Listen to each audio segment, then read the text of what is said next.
भारत में ये रिपोर्ट बता रही है कि एज स्टैंडर्डाइज्ड मोर्टेलिटी रेट 8.9 से बढ़कर 15.5 पर लाख हो गया है, यानी कि 74%। इससे संकेत ये मिलता है कि बीमारी वास्तव में बढ़ रही है और यंगर एज में ज्यादा बढ़ रही है। क्या कारण है मैम? डॉक्टर गोयल, हम तो देख रहे हैं आजकल लड़कियां यंग एज की, खासतौर से अर्बन, वो तो अपने आप को फिट रखती हैं, अच्छा लाइफस्टाइल जीने की कोशिश करती हैं। जितने केसेस हम लोग सुनते हैं आए दिन अखबारों में, जो सुर्खियां बन जाते हैं, वो सारे के सारे उनका एक फिटनेस, एक उनका हिस्ट्री होता है फिटनेस का। तो फिर भी यंग एज में क्यों बढ़ रहा है मैम? क्या कारण?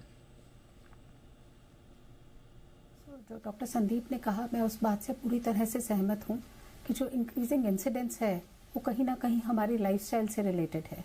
मैं मानती हूँ कि आजकल फिटनेस का दौर है और सभी लोग कॉन्शियस हैं और एक्टिव लाइफस्टाइल लीड करते हैं, बट ये जो delayed pregnancy, not breast feeding, not having enough children, ये एक मेजर कारण बनता जा रहा है जो यंग वुमेन में हम ब्रेस्ट कैंसर का इंसिडेंस बढ़ता हुआ देख रहे हैं।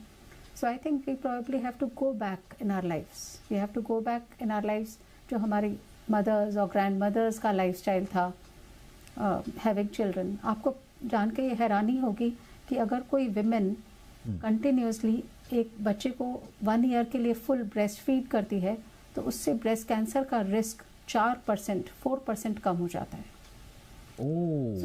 मैम थोड़ा सा ये आपने बहुत इंपॉर्टेंट बात बताई मैम, प्लीज इसको थोड़ा सा और समझाइए। क्या कम बच्चे पैदा करने या बच्चे पैदा नहीं करने की वजह से महिलाओं में ब्रेस्ट कैंसर का खतरा बढ़ रहा है?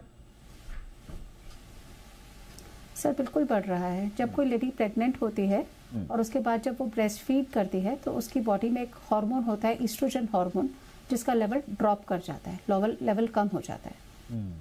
वो लेवल कम होने से उसको ब्रेस्ट कैंसर के अगेंस्ट प्रोटेक्शन मिलता है। नाउ इमेजिन 2 वुमेन, एक जहाँ प्रेगनेंसी हुई 25 ईयर्स पे और दूसरा जहाँ हुई 35 ईयर्स पे।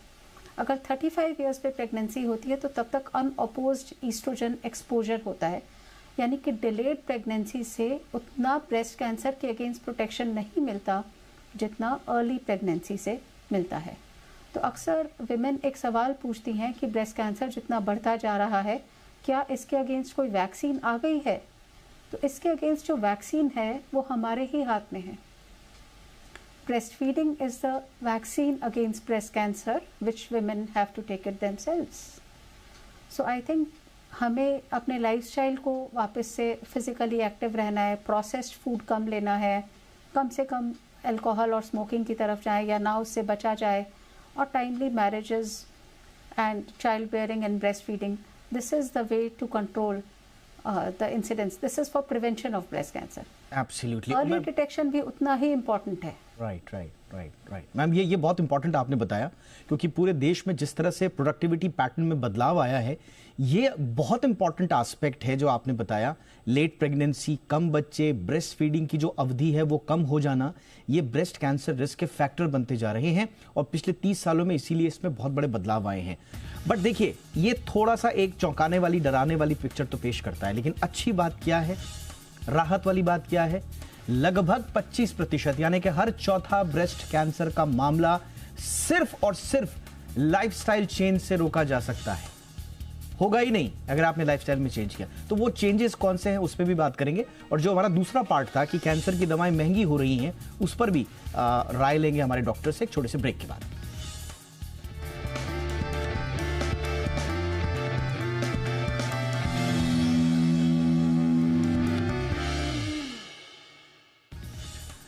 ब्रेक के बाद आपका स्वागत है। तो आज ब्रेस्ट कैंसर और कैंसर की दवाओं की महंगाई पर हम बातचीत कर रहे हैं। स्पेशल फोकस हमारा ब्रेस्ट कैंसर पर ही है, क्योंकि लैंसेट की रिपोर्ट चौंकाने वाले आंकड़े पेश करती है। मैम थोड़ा सा संक्षेप में एक मतलब ब्रेस्ट कैंसर तो कैसी चीज है मैम, जो हमने पढ़ा है, समझा है कि ये तो इसमें तो सेल्फ ब्रेस्ट एग्जामिनेशन से ही लगभग आपको स्थिति का पता चल जाता है, सिम्टम्स क्या है, रिस्क फैक्टर्स की ज्यादा जानकारी। हमारे यहाँ महिलाएं फिर भी क्यों झिझकती हैं? क्या वो डिनायल में रहती हैं कि ठीक है गांठ है तो है, लेकिन कैंसर मुझे क्यों होगा? देखिए, पहले तो मैं आपको कॉन्ग्रेचुलेट करूंगी कि आपने इस मुद्दे को इस प्रोग्राम में आज उठाया और इसके थ्रू आप एक अवेयरनेस क्रिएट कर रहे हैं।